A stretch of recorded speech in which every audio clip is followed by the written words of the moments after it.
Welcome to the Back in the Bay magazine show. Today I have representatives of the Heritage Train and Carousel Company. I have Chairman and founding member Rod Johnston. Thank you for coming. Yeah, thanks for having me. And Treasurer Don Coutts. Thank you. And he also does everything else that's needed. Right. And this is an auspicious occasion because they celebrated and marked the 30th. They haven't celebrated yet. They marked the 30th anniversary yesterday. Isn't that true? The 29th, Yes. yeah. You're right on. And it's the Heritage Train and Carousel are a huge thing down at the waterfront, attracting people from all over. So thank you very much for coming, guys. And let's talk about how great this is. Rod? How does it feel to be able to see it hit the 30th anniversary mark? It's really beyond belief. When we started, we just wanted to have a little train running around, and it was Stan Lawler's dream, and he really drove it. It made sure everything fell into place, did the fundraising and so on. I just knew about trains, so that's how I was involved. But certainly at the time, we could never have imagined that it would still be operated by volunteers, could never have imagined there would be 2 carousels added, and could never imagine it would still be going in 30 years, all with volunteers still. It's really remarkable. Tell us a little bit how popular it is as far as the numbers and the excitement that goes on down there. We have 3 trains, the Lucy Dalton electric train that came on board in 2006. It was made locally. Mm-hmm. We have the diesel train and the gas train that have been around for years. I joined in 2005.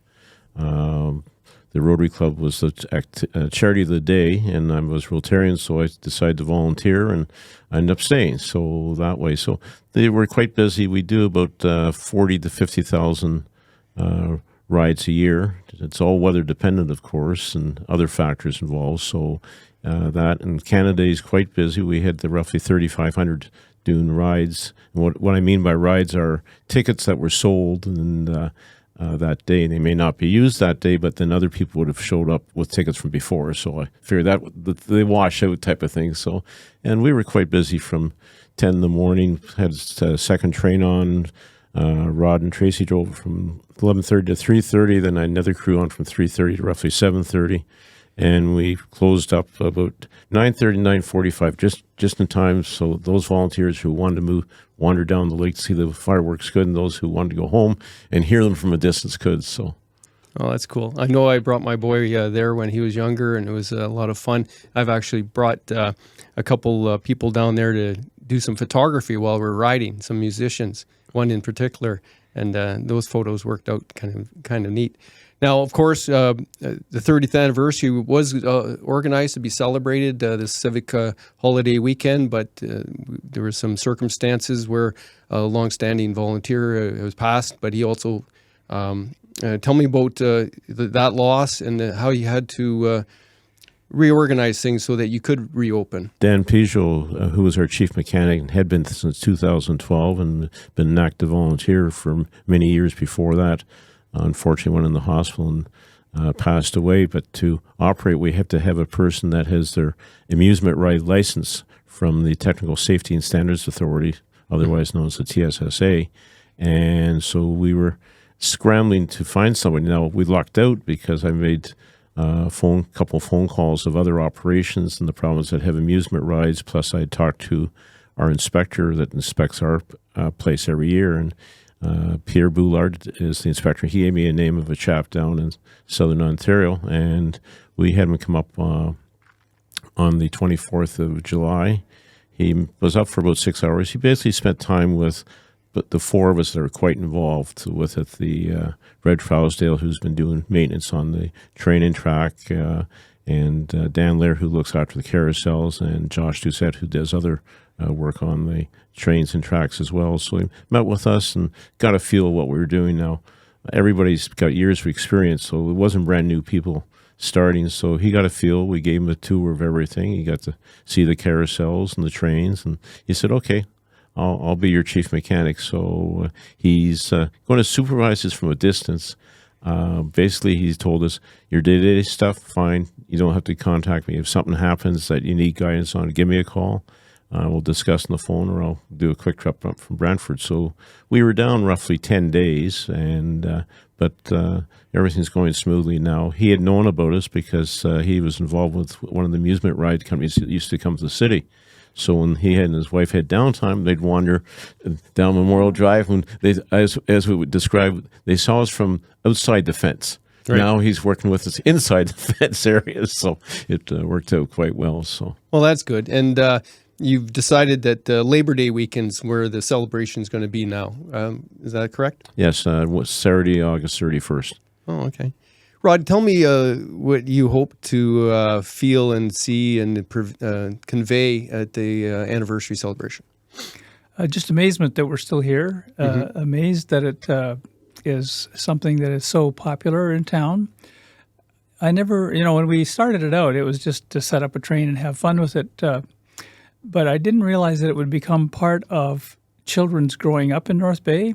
And one time I flew into Toronto when it was called another airline before Jazz. Air Ontario. Air Ontario, thank you. And all along the walls of the Air Ontario ramps were pictures drawn by kids from Northern Ontario. And almost all of the kids from North Bay drew the train or the carousel. And that's when I realized, oh my God, I've affected these kids growing up because this has been part of their life, and you don't think about the significance of it all.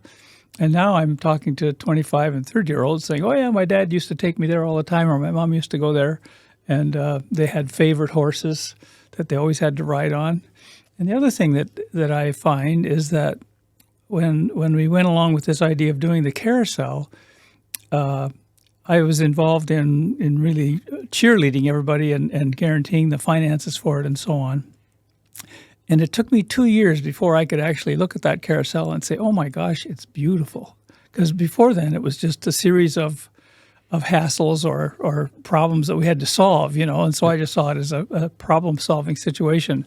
But now that I've seen other carousels and had a look at ours in this objective way, I cannot believe what we pulled off. I just cannot believe it, because there was 625 volunteers involved in developing that carousel, and it came out far more spectacularly than we could have imagined. Quite often you start a project, it doesn't quite turn out as nice as you hope, but it's beyond anything I could have imagined, or I think anybody else could have imagined either, and supported by the town. When we asked people to sponsor the horses for between $7,000 and $9,000, we thought it would take 3 years before we had them all adopted out. And Barry Jacobs was very committed to this, and he had them all adopted in 3 months. Wow. And then we thought, well, what else can we adopt out on the carousel? So then we thought, well, okay, there's the rounding boards on the top, and there's pictures on the inside of the carousel. And so we put them up for adoption. People adopted those in likely 6 months. And then Arlie Hoffman got involved, and he talked to all of the artists in town, and they all submitted their artwork to be put on the carousel. So what's really unique about our carousel is that all of the artwork are local artists of local things. So it's really a local carousel. And then at the time we had taken bids from 4 different carvers, because Edna Scott was the one that really was driving what she wanted to have in this carousel. Because when Barry Jacobs suggested it to us, he was thinking of small carousel, maybe 10 or 12 feet wide, And she said, no, we have to do something a little bit bigger. So we ended up with a 40-foot wide carousel. And normally carousels at the time all had fiberglass horses. And she said, no, we really have to do it with wood horses. So we had to look up carvers. We got 4 of them. The fellow that we chose was a fellow in Missoula, Montana, who had carved and organized a carousel there. And he was great. He came up and taught the artists how to paint. There was, I think, 14 artists that were taught how to paint the horses by him. And then each of them took on 2 people. And we eventually had, I think, 125 people painting the horses. And he was to carve 33 horses. But being a true artist, when he got to 29, he said, sorry, that's it, I'm done. So we went to the local carving club and said, could you carve a horse? And they said, well, we've done squirrels and birds and small things. We're not so sure about carving a horse. Anyway, by the time they were done, 17 of them, they'd carved 9 animals or 9 horses. And so we ended up with 3, I think we have more than 3 spares for the big carousel. 3. Yeah, and so anyway, there was this group of 17 people that really loved getting along. They loved their carving, and they said, well, is there something else we can do? And so we had money in the account, and Dan Peugeot used to work for Conklin Rides, and he called Jimmy Conklin and said, do you have any carousels for sale? And it turned out there's one that was in the Square One Mall that used to be used there all the time, and they were no longer using it. It had fiberglass horses. So we said, can we buy it without the horses? And they said, sure, because we need the other ones. And so it was just an amazing transaction. I think Dan called them at the beginning of a week. On the Thursday, we sent them a check for $130,000. The carousel showed up on the Saturday. Wow. And suddenly we had a new carousel to build, and it was decided that we would do it with northern animals. And Edna Scott, who had never sculpted anything, started sculpting the different animals that she'd like to see on it. And then the carvers used those as maquettes, and that was what they worked from. And so we ended up with that second carousel that's just spectacular as well. Yeah, just amazing. It's amazing to me how it's all worked out. And all that was captured in this really cool coffee top book, right? Tell me about that. Yeah, that was another miracle. Ed Ing had taken pictures all along. He's a professional photographer in town at the time. He's passed away since. And he had a friend named Richard, and he and Richard produced all kinds of things together. They did a lot of ads for places like I know that Ed used to go to New York and do a lot of photography, and he was really well known in North America. And Richard was always with him to help design whatever it was they were doing. And they volunteered to put a book together. And so since Ed had all these spectacular pictures, they then put the book together.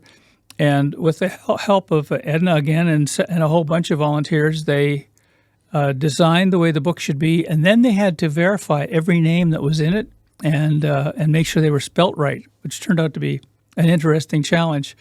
And then we've ended up with that spectacular coffee table book, and we got a lot of them made.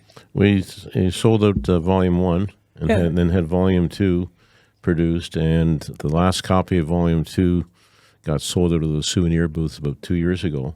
Once in a while, the people donating books will often donate them to the library. Mm-hmm. So I got my wife, who's at the library, to snafu them, to have them back, because just in case we have people up that we want to hand them out to, or sometimes they'll donate them back to the museum. So I've only seen 2 in the past year, and they're sitting at the museum just in case it's a collector's item. VIP comes in and that we want to hand it. But there were slight differences between Volume 1 and Volume 2, but there's more. Volume 2 contained more information about the train. Right. And the second carousel. Yeah, and the second carousel. Because the first book, the second carousel, wasn't even thought of. And by the time we sold out the first batch, I think we got 12,000 copies or something like that. And that's what sold out of the first run. And then we did it again for 12,000. That's a huge run. Yeah, it was a big run. And then the second run was the same. And what's great about a second run is it's a lot less expensive. So we were able to do the second run. And as Don said, it took a while to sell the second run, but it's a spectacular book, and we're really proud of it. Well, I wonder if we could do a short run of the third volume there. That would be kind of neat. Well, we'd have to check out and have to pull out of the old files, because right now I'm trying to the carousel coloring book. Right. And we've almost run out of copies, so I'm now scurrying to find out, how do we get that done again? Because the front cover of the coloring book and the back cover were done by Ed Ing, so I have one of the Rotarians who knows the Ing family to see if they might still have the original pictures and get permission if they do. And then the contents were the children to color in the horses. I've been talking to Edna Scott, and she's going to be a lead of a person that was involved with the development. So we want to cross some T's and dot some I's. So I'm crossing my fingers we'll be able to have the coloring book reprinted for next year. Well, and that's always quite a big seller on it too. So, well, we did a podcast with Helen, Ed's wife, widow, not too long ago, and I was dealing with Ed's sons and daughters. So I don't think you'll have any problems at all there. They kept all the photography? I don't know that, but their permission to use whatever. I don't think there'll be a problem getting the permission. Yeah. One of our Rotarians knows the son over in Sudbury, so Yeah. he's going to. He seemed like follow a up good there. guy. Yeah. So if not, we'll just have to get one of. We have a couple of people that are. I know a couple of people that were part of the group with Ed when they did Christmas photos for people. Mm-hmm. And that they're quite good, so I'm sure I can get them to come down and take pictures of the carousel that's on the front page and the back page. So Does the printer still have copies of that? I don't know. That's why I'm trying to chase up with this contact person that Edna's given me to find out. So if not, we'll just put it together and go from there. Rod, your love of trains, where's that come from? I grew up in a mining town in northern Manitoba, and there was no road in. For the first, the town was started in 1948, and we didn't get a train until 1955. So until then, all the food and everything that was brought up had to be brought in on winter freight, which was Caterpillar tractors pulling sleighs from 200 miles away. And so in 1955, when the train came in, I think I was 3 or 4. It was a big deal. And I remember as an 8-year-old going down to the station. They used to shunt on Sundays to put the trains together to take out, and they would let me ride on the diesels. So I've always loved trains, and I've always tried to reproduce what I remembered, the same engines that they had when I was young and so on. And I've ended up with a number of models of those, several that I could ride behind on a track in my backyard. And so it was my love of trains that Stan Lawler asked me to get involved in this thing. I didn't really want to get involved, but I did know about trains, and I had no idea how involved I would be. But boy, what a project to be proud of. Well, it's a crown jewel at the waterfront for sure, right? For sure, and gives everybody something to be proud of. Is Stan going to show up for Labor Day weekend? We've talked to Stan because originally we talked to Stan to see if he's going to be in North Bay during the summer. Yeah. Figuring, well, we'd do the 30th anniversary, but he said he was not coming. So we have a couple of surprises for him. Okay. That we will be sending him. In fact, yes, on Sunday night, Ralph Salentino put up on our flagpole our flag, which is our what's the best way to describe it? It's Heritage North Bay, and it's got our symbol on it. So 30th anniversary on that. Yeah. So is it anything like the nice button you have on there, on your shirt? No, it's a different our emblem type of thing. That's done specially for the 30th anniversary. So we have some surprises that we've identified. Ralph Santino's been working hard on the 30th anniversary. He's identified there are 6 of the originals still alive, 6 or 7, and we're hoping that original founding members of that were involved the volunteers 30 years ago. So there were 20 of us at that time. Yeah. So there's Rod, Colin Vesna, Alfio Cappadocia, Bobby McIntyre, I believe, and Albert Costante, who we just found out about the other day. And there's another one I just can't remember the name. Bobby Emon. So it's so we've contacted them to come out for it and go from there. But we have a special 30th anniversary gifts for the founding for the original people from 30 years ago. So the survivors, right on. At the time, Stan Lawler, he was keen to get the train, and we found a train in Cleveland, and I think one of the local trucking companies brought it up for us for free. There was a diesel and 2 cars, and there was a steam engine, and we were all quite keen to have steam. And so eventually we got the steam engine going, and Stan actually, when he was getting this organized, went over to Northgate Square because all the retired CPR guys would have coffee there every morning at 9 o'clock. So he went over and asked them if they'd get involved in the train, and they were quite glad to do that. And a lot of them used to run the steam engines that ran out of North Bay. So when we had the steam engine running, they were very comfortable with that. And steam engines are very fiddly. They're very fussy, and you cannot look away from them at all. And so as time went on, some of the volunteers had not run steam engines, and we started to have some problems where we had almost accidents with them where the boiler would go dry, and then, of course, if it does that, it blows up. So we really didn't want to do that. We had 2 steam engines at that time. But like the big railways, eventually we had to get out of steam, and we moved into the diesels only. So the diesels have looked after us well. And we have the steam reproduction done using a mining locomotive body. And that's been amazingly reliable. Yes, the Lucy, which we started in 2006, is easy. It's the easiest one to operate, and it's easier for the older volunteers to slide in and out of the seat compared to the gas and the diesel. Now, the ONR was glad enough to repaint the diesel train for us during the winter of 2017-18, and the colors were gold or yellow and green, which were the original colors of when they first started their diesel trains in the early in 1952-53. So, and that was quite impressive because there was a video they did, 1 minute video of how they went about it. And then we asked them if they would paint the gas trains. So they painted the gas train the colors of the Polar Bear Express train, blue and white. And of course, we added the wheelchair accessible train coach that takes 2 wheelchairs, and that's been quite popular, especially with people, local groups such as NAIDI or the paddle program. But other people find out. And we had one last year. A person was a caregiver had to take a person to Toronto, and they would come back up. They lived in Cochrane, so they stopped one afternoon and inquired about it, and we got it out and gave the young lad.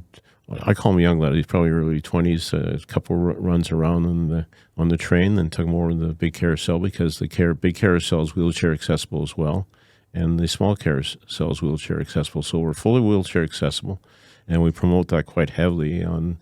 We have the gas train out every Sunday afternoon from 1:30 to 4:45, and also Tuesday afternoon. But we'll also, if there are other groups that want bookings, such as NAIDI or paddle, phone, I'll get together a crew and bring that out for them. We're fortunate the ONR was good enough to paint them, and they're quite bright, and people are just taken away with them. The Lucy Dalton probably needs a paint job, but we'll have to keep the same colors because don't think there's anything else painted that way. But no, all three are good trains. The Lucy Dalton is a reproduction of the very first engine that came to North Bay. In those days, the engineers named the engine after their wives. So Lucy Dalton was the original engineer's wife, I guess. And so it's exactly the same in every way except smaller. So it's a really neat way to represent the history, because the first engine came to North Bay in 1882, and the first station was built out of 3 logs per side. So they were huge logs. Yeah, that was a pretty amazing time. North Bay was just a swamp and rocks at that time.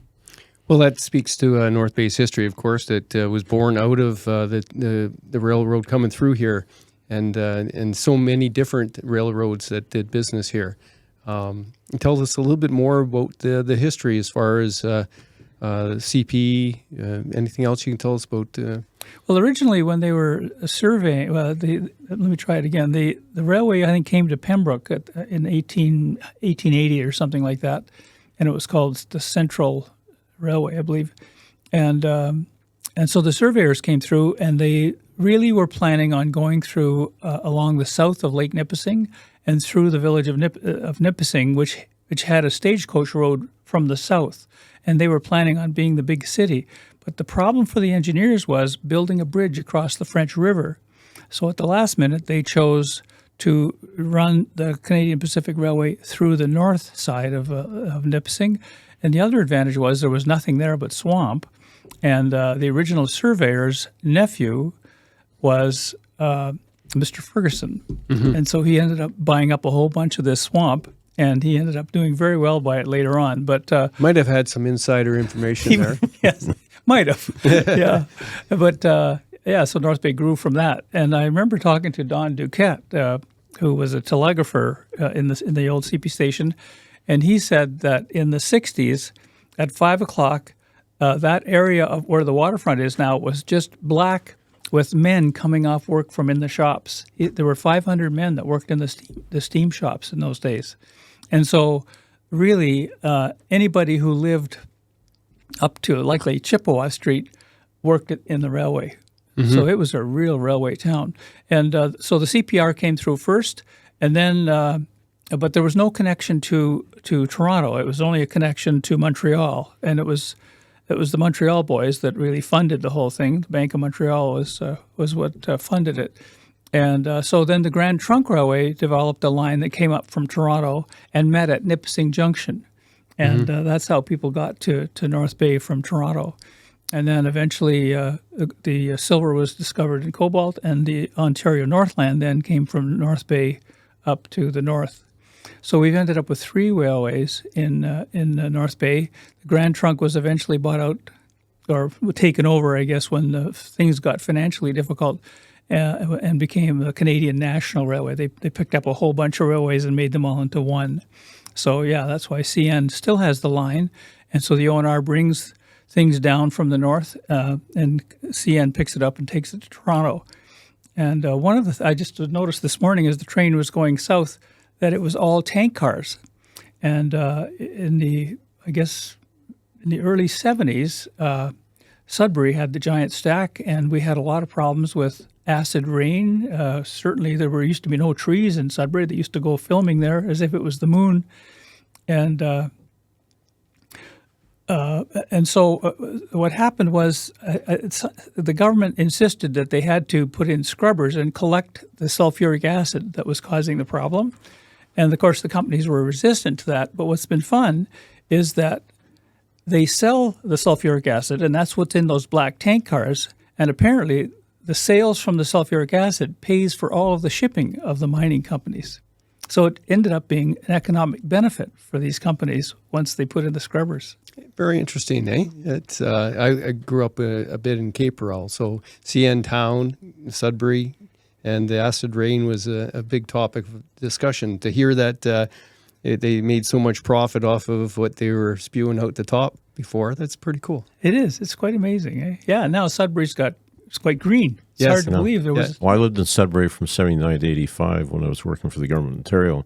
And over years, they would hire students during the summer, and they'd be all lined up by the city hall area and take them in the school buses and do some planning or I had friends that worked those jobs. Yeah, so you see all these high school students or even university students during July. But it changed the 6 years I was there, and then I would go back about every year when I was down in London or when I moved up here in '94, and it changed dramatically. Scenic-wise, but also places where there are big rock outcrops where nobody's going to build an apartment or housing in there. It's all changed. So. It's quite beautiful now, yeah. My mom lives in Coniston right now, so I get to visit there, and it's a much different place than it was. Just a little factoid back to the Nipissing Junction discussion. We had, I think it was in December maybe earlier than that, had Ross Sawyer in with Leah Bale, and they were talking about the history of Nipissing Junction. And Ross was actually born in the old railway station. His parents had lived in it after it was no longer a railroad station. Oh. So he was born in the Grand Trunk Railroad Station. Huh.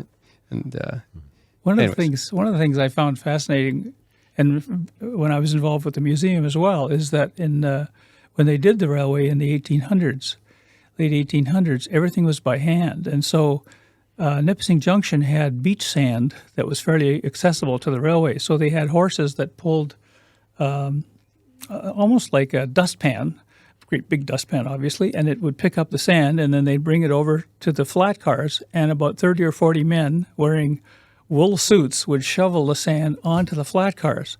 And then where the old Via station was, that area is quite high. Eh? So what they do is they'd build a trestle with logs, and then the flat car would come along and they'd shovel all the sand off to cover up the trestle. And that's how they ended up building these high road beds.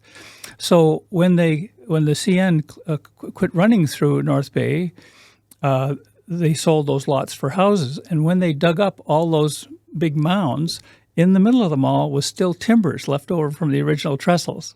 But when you think that it was all done by guys shoveling and then riding on the flat car and then shoveling it off, it gives you some idea of how things have changed dramatically in that time.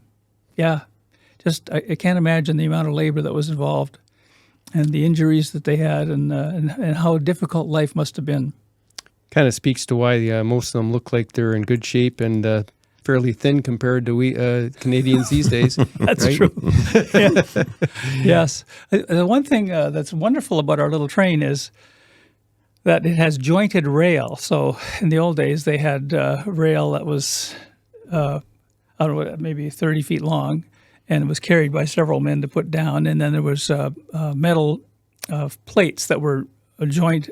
And so when you used to ride the train, it would go clickety-clack, clickety-clack. Nowadays, it's welded rail, and there's no joints in it. So when you ride on the train now, there's no clickety-clack. But when you ride on our train, clickety-clack, clickety-clack. Yeah. And so it really, for the older folks, really takes you back to the old days where you'd almost be humming to the rhythm of the tracks clicking along. It's really quite wonderful. I think we're all looking forward to the passenger rail coming up again from Toronto to North Bay and maybe further up to Timmins. Is it going to go right to Cochrane? Yes, it's going to Timmins in the Timmins and up to it would go with Cochrane. Yeah. Yeah. So I think there's a lot of people looking forward to that again. Yeah. Get off the highway driving and getting your car stole when you're in Toronto, and the planes are not always running. No, they're getting fewer and fewer these days. So Yeah, and Quite expensive unreliable too, now. right? I'm looking forward to it because you can work on the train. You got with the Wi-Fi these days. You can pretty well make it your office, right? And that I'm looking forward to doing that a few times. I know that when I moved up podcast. here in '94, my parents would often come up by train out of Toronto, and either they come up by train if I was going back to Toronto in the car because I had business to do, or if I was in Toronto, they come up with me, then take the train back, and they enjoyed it. My father enjoyed it because he could, in those days, Ontario Northland left about noon out of Toronto, and he'd get down there, and then 4.5, 5 hours be up here. So he enjoyed it quite a lot on it. Yeah, in those days, everything was by train. All the tourists that came from the States up into the Muskokas all came by train. And, and I remember hearing a story where, what's the girl that went to fly around the world, and she ended up Amelia Earhart. Thank you. She gave a speech to the railway barons because they were all very wealthy and everybody was riding by trains and they were making the trains very luxurious. And she said to them, someday everybody will be traveling by airplane. And they all laughed her out of the place. And so here we are. Trains are no longer carrying people. Yeah. Well, I consider myself lucky that I was able to actually take the train from North Bay all the way to BC and go through the mountains that way. Does that still roll? I think out to Sudbury. It goes out of Toronto to Sudbury, then out west. That was before it became Via Rail because both CP and CN had their own trains. Okay. I know my wife took it out with the family, late 70s with her to go out west. But this was in 89. 89. Okay. Yeah, it's about $8,000 for the trip out there now if you have a sleeper. No way. And they're still using the stainless steel cars that were built in 1955 by CPR.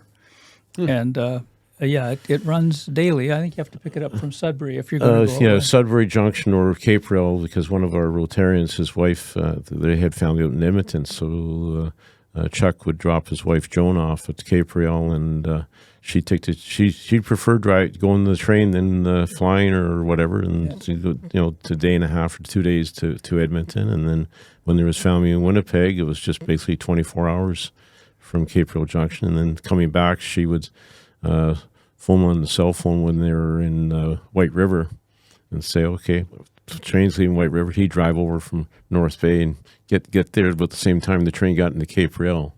Yeah, on it, so it's a great way to travel. Yeah. And the Via Rail, I think, goes through Jasper now. It doesn't go through it goes Calgary. No, Jasper. Yeah. Because Calgary has, it's through the Rogers Pass is very steep and it's very awkward.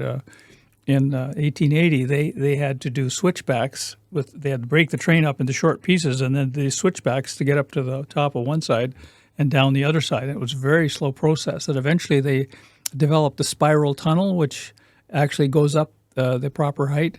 And they didn't have to do the switchbacks anymore. So now if you want to go out, you just go through Jasper, which isn't quite as exciting as going through the Banff area of the mountains. Yeah, the Banff area was really cool. When it's in Jasper, I know when my wife and I have been on holidays in Alberta, we spend a couple of days in Jasper. And when it stops in Jasper, it's got about a 90-minute stop. Oh. So the passengers all get off and go look at downtown Jasper and the stores. Meanwhile, the crew are cleaning out the inside, but they're also washing the windows.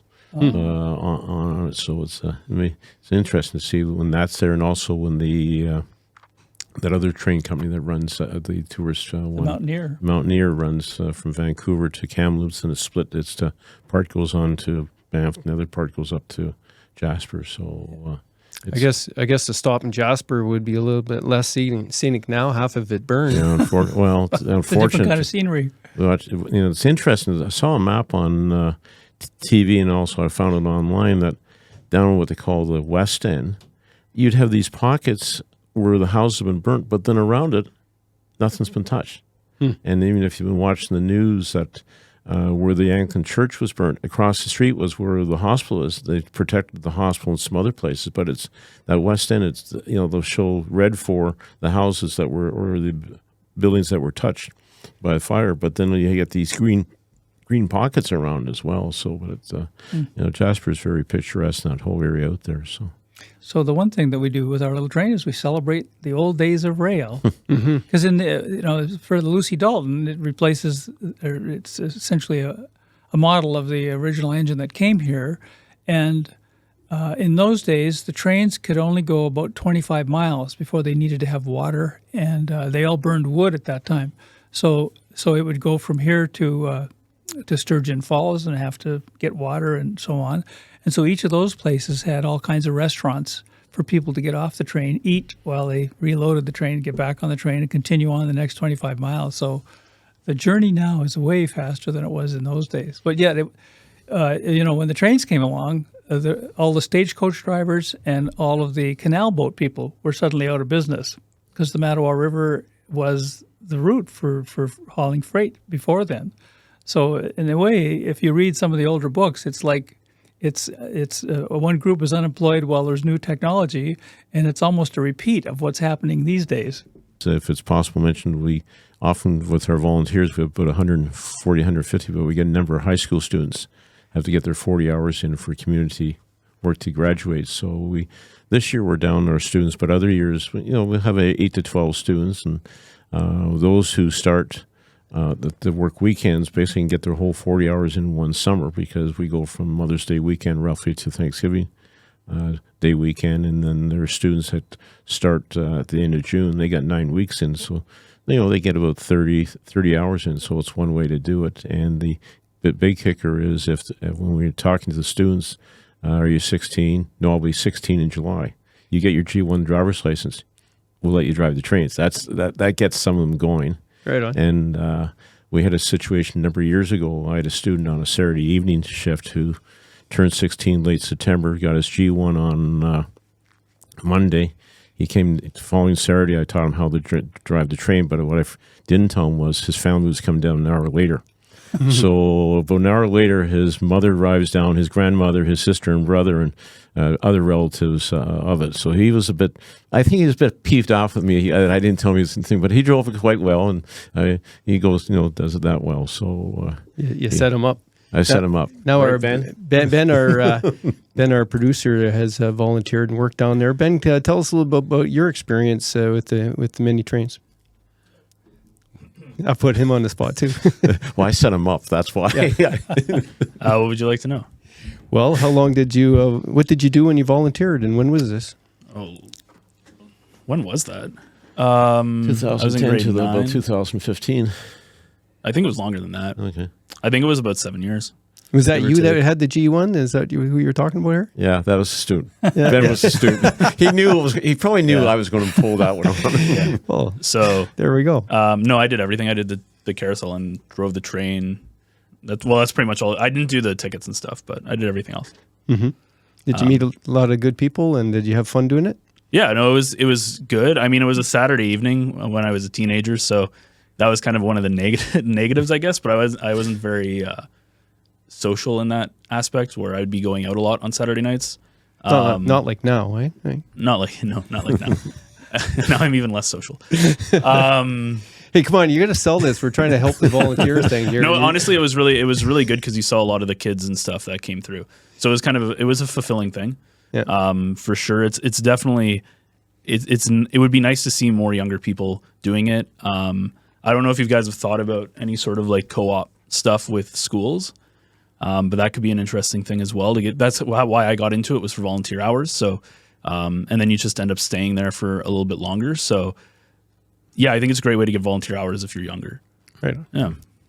I think Ben touched on the joy of volunteering down there, because you see the 3 and 4-year-olds get out of the cars in the parking lot and they're actually jumping up and down. They're so excited to come and ride. Yeah. And I think that's what really keeps us all going, just seeing the excitement of these little kids. Although on the carousel, I've sometimes seen more excitement from the grandmothers because they're remembering their youth, Mm-hmm. The other thing that's kind of fun about the carousel is that the kids, when they're small, the horse is huge compared to a 3 or 4-year-old, and they have to climb up like they're doing a rock climbing to get onto the horse. And then when they come back when they're 20 years old, the one comment they make is, gee, the horses are a lot smaller than I remember. Yeah, for sure. Well, we're about to wrap it up, and this has been a great conversation to help celebrate the Heritage Train and Carousel Company. Is there anything, last words there before we wrap it up? What should we expect Labor Day weekend for the celebration? There'll be a brief, about a 30-minute introductions, different people talking. Ralph Centeno will be the chair, and then Rod will be asked to speak. You give a brief history. We have the politicians. We'll be honoring the 6 or 7 remaining volunteers with a gift that we've developed specifically for the 30th anniversary. There'll be some other surprise. We are hoping to do a flag raising ceremony the Monday before. We was supposed to have one yesterday, the 29th, but due to the circumstance of Dan Pigel's death, we had to postpone everything. So we're hoping to do that the last Monday of August, and hopefully the weather will be cooperate, and any former volunteers would like to come down and ride and see us during the day, because we'll start at 10 in the morning. The ceremony is going to take place at 1 for about 30 minutes, and then we'll have 2 trains on for most of the day, and the sun will be setting probably about 7:30, so we'll be closing up with that. But there are going to be some surprises along the way. We're going to hopefully have somebody for face painting, and the Robert Shrine Club clown group is supposed to be there with balloons, and we're hoping that we can get the mascots of the various organizations, the Sarge, the police mascot, the fireman mascot as well, to have those around the area by the big carousel and the souvenir booth and the caboose. Yeah, well, the kids love the mascots. Yeah. No, one of the plans we do have planning, we started about a year ago, is we're hoping to replace the caboose with a train station on basically the footprint of the caboose in that open area. So we're working on that. So we've met with an architect, got some plans, and giving feedback to him. But we figure that's a couple-year project to work on it. But the caboose is 50 years old, and it's seen its years, and the floor is kind of spongy, so we're doing patchwork job on it. It's all metal. It's starting to rust in a number of spots, and it's not easy to repair. The one thing we were talked about is on the day of the celebration, the rides are only $1. Yeah, right? we're going to go back to the original pricing, $1 per ride. And we have tickets printed up that had the August 3rd, but we'll just put a stamp on it, and we're only selling them that day, so they're only good in that day, so $1 per ride.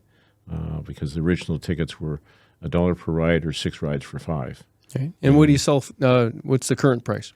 Current price is single ride $2, 3 rides for $5, and we introduced a couple of years ago 7 rides for $10. But the original prices had gone from 1994 to 2009, so roughly 16 years of the original prices, and things are going up, electricity and different things. So when we raised the price in 2010, there was some grumbling, but hopefully, we all the money that we raise goes back into the operation. So hopefully we can keep the prices now for a number of years before we have to raise them. When we first started in 1994, the first couple of months we took in $33,000, and it stayed around that for a number of years until we started the carousel, and then it went up to $136,000 a summer. And now we're running around $100,000 a summer. So it really is sustainable. At the time we were going to start it, the CAO of the city was totally against it. He thought it would be an expense that the city would have to incur. And in fact, it has paid for itself. And with all of the work of the volunteers and all of the money that we've raised, we've ended up buying more things and improving on it and so on. And the city owns it. So whatever we do automatically is owned by the city. And the whole operation now would likely be worth well over $2 million.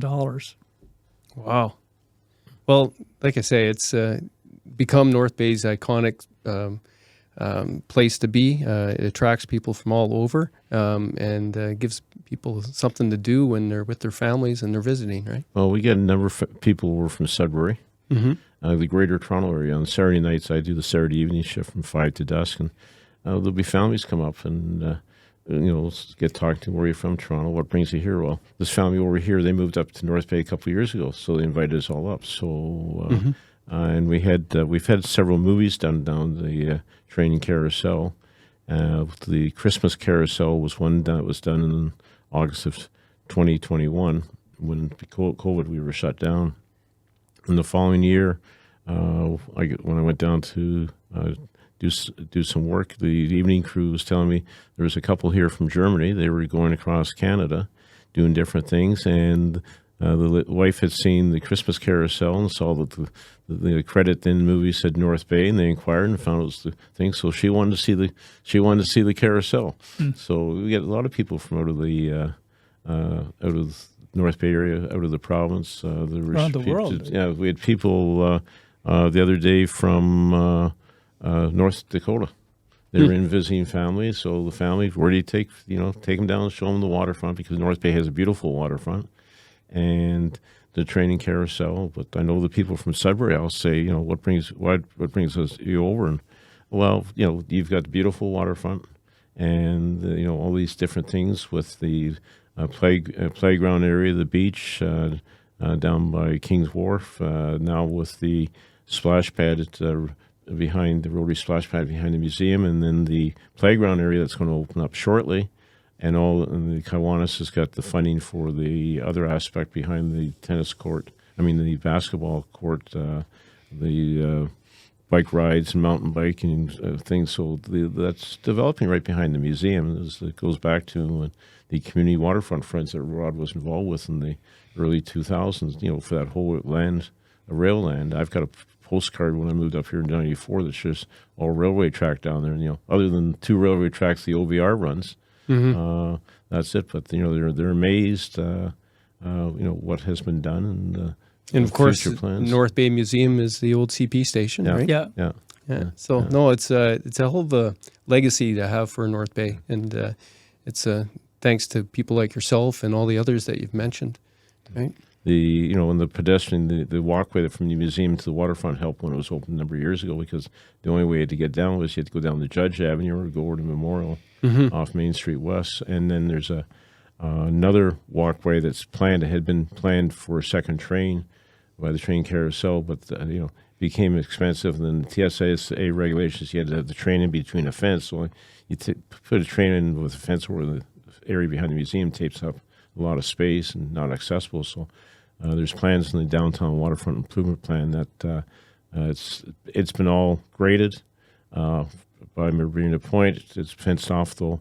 It will come under. They'll have to do another cement underpass underneath our training carousel and come out almost opposite the parking lot to the marina, the one between the marina and the King's Wharf area. So that's a couple of years away. That's going to be a walkway. Yeah, but just as well. Yeah, so it's things have changed dramatically. Yeah, they're all taking shape very well, and it's very impressive to see what's down there. I'll have to get some fresh aerial shots of some sort to show it off. Yeah. Well, thank you very much for your time, gentlemen. Dave. Thank you for your time. Boy. And I appreciate that, and thank you for those who subscribe and support the magazine. This is the type of thing we'd like to do, is celebrate our heritage. And if you want to check out northbayecho.ca, where the Small Town Times puts my things, you'll find a whole bunch of local content and community-oriented interviews by different people and different podcasts. So thank you for watching, subscribing, sharing, and a comment would be nice. Thank you.